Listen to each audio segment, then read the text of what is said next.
Hello po, good morning po sa inyong lahat mga ka-ABL. It's Thursday morning, August 6 mga ka-ABL. Ito na naman po yung kaibigan nyo po, si Emil po ng ABL Cebu Motor Traders. Unang-una po sa lahat mga ka-ABL, shout out ko lang po kay Sir Rene Madriaga ng Oriental Mindoro, dyan po sa Victoria, Oriental Mindoro. Si Sir Rene po ay isa pong nagtatrabaho po sa DENR dyan po sa Mindoro. Talagang head of office po siya dyan.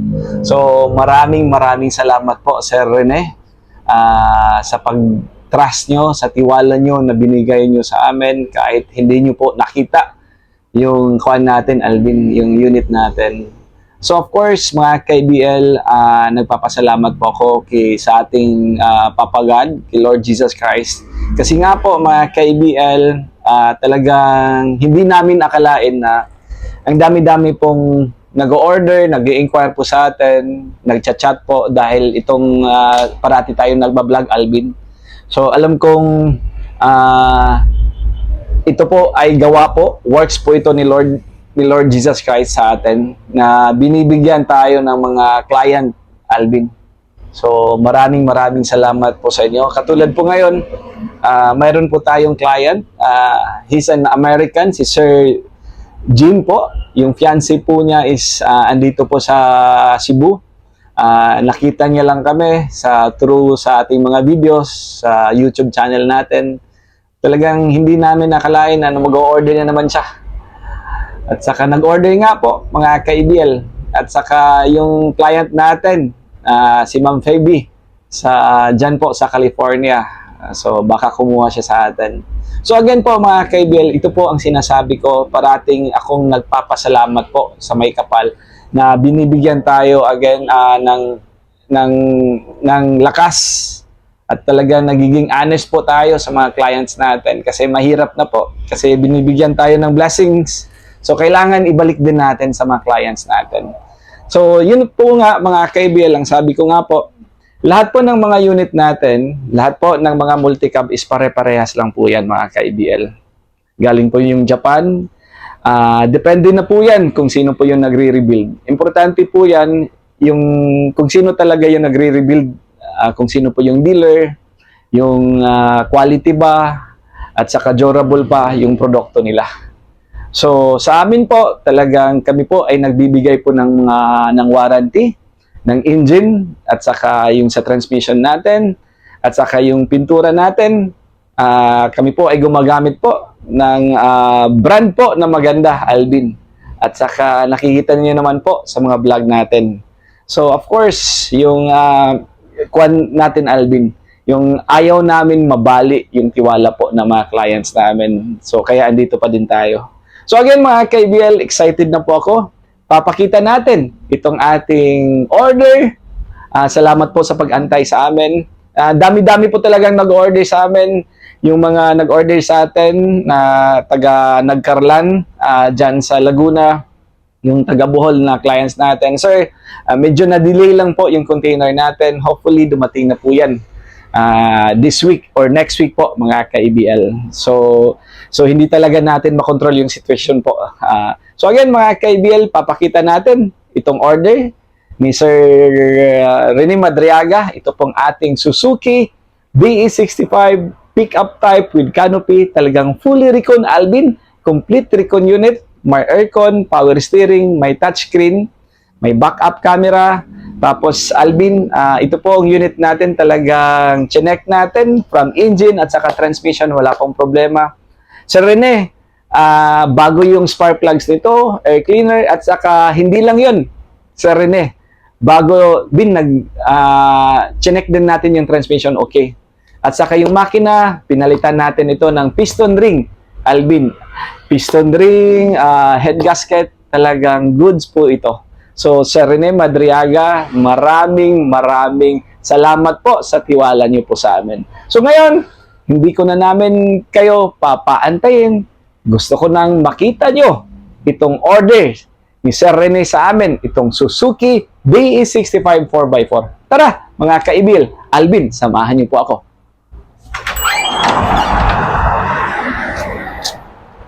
Actually, it's morning, napakainit. Talagang erratic yung weather natin sa Cebu.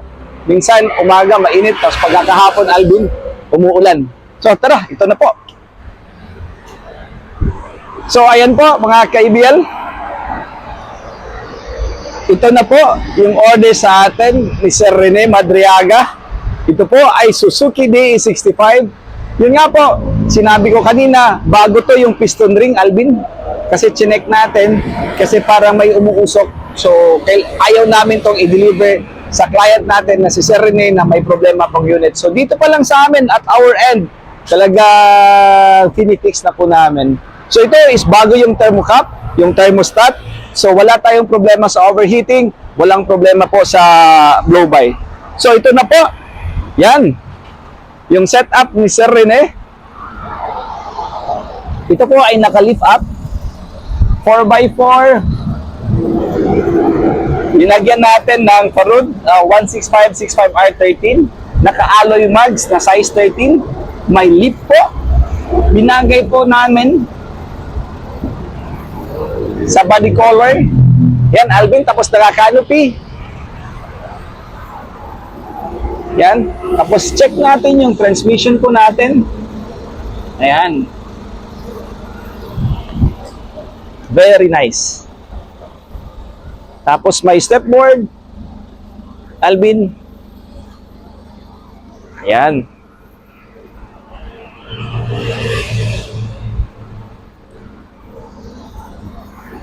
Tapos yun po, yung ating folding chairs, yung backseat natin. Yan, so makakargahan nyo po ito. Malapad po, tapos mahaba po. So tamang-tama, kasyang-kasya po yung ano pong kailangan ninyong ikuan dito, ikarga. So Alvin, check natin yung muffler natin. Ayan.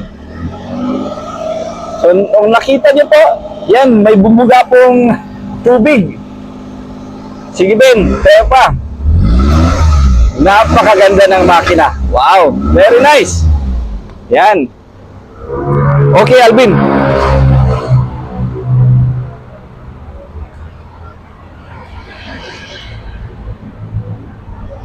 So ayan po. Function po lahat.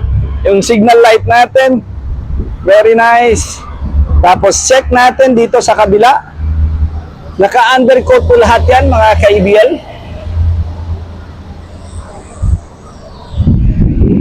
Very nice. Tapos Alvin, pakita natin sa loob. Ayan. Ayan.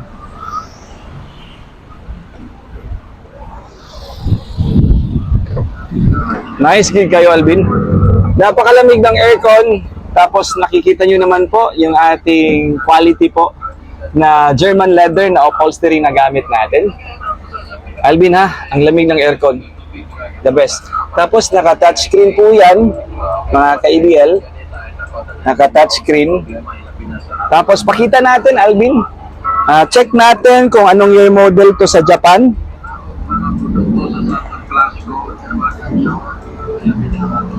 Yeah, yan. So again mga ka-IBL, yung year model po natin sa Japan, ito po ay 2010. So makikita nyo po, dito Alvin, pakita natin. Yan. So, ang year model po natin is 2010. Tapos yung order po niya is 168, 823 po mga ka-IBL. Yan po yung original odometer niya. So, yung average po ng isang sasakyan ng isang taon po, yung kilometer po niyan, average po, yung takbo is 10,000. So, dito po sa Japan, pag sa Pilipinas, tapos galing pa ng Japan, ito po ay para 2010, 2026 na, is 10 years na. So, tamang-tama po. Kasya po, 160. So, yan po yung average yan na tinakbo ng ating unit po. So 10,000 po yan. So every year, yung takbo niyan, average po niyan is 10,000. So sakto lang po itong unit natin. So pagdating dito, talagang ni-recon natin ang unit, chinek natin yung makina. Ito bago po yung spark plugs natin mga ka-EBL. Air cleaner filter bago, bagong change oil, lahat po chinek natin. So kung ano ang kailangan natin palitan, pinapalitan po namin. So again mga ka-EBL, Sir Rene, maraming salamat po. Kung gusto niyo po mag-order dito ng ganitong unit, Alvin, ikot tayo.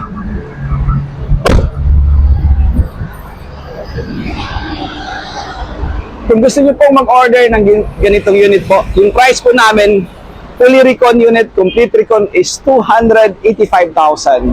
Ang dami nagsasabi sa amin na mahal yung presyo namin. But of course, tingnan po yung unit nyo. Minsan, mura nga yung unit, pero mas mapapamahal kayo kasi hindi nyo alam, maraming problema ang unit. Hindi pinalitan yung parts na kailangan palitan. Dito po sa amin, sa EBL Cebu Motor Traders, talagang fully recon na, ganito lang yung itsura, talagang hindi na po sasakit yung ulo nyo po. Rest assured po yan. Yan po parati ang sinasabi namin sa mga client namin. Again, kung gusto nyo pong mag-pre-order, direct na po sa inyo yung registration. Tapos yung pwede kayong maka-choose ng kulay ninyo. So, pwede lang kayong tumawag sa amin sa 0917-874-2795 po again, mga ka-EBL. So, yung location po namin, yung shop po namin, andito lang po kami sa SRP Road, Cansohong, Talisay. Again mga ka-EBL, Sir Rene, dyan po sa Mindoro, maraming salamat po sa inyo lahat. Thank you po mga ka-EBL. 2 thumbs up, Alvin. The best. Ikutan mo, Alvin. Nice.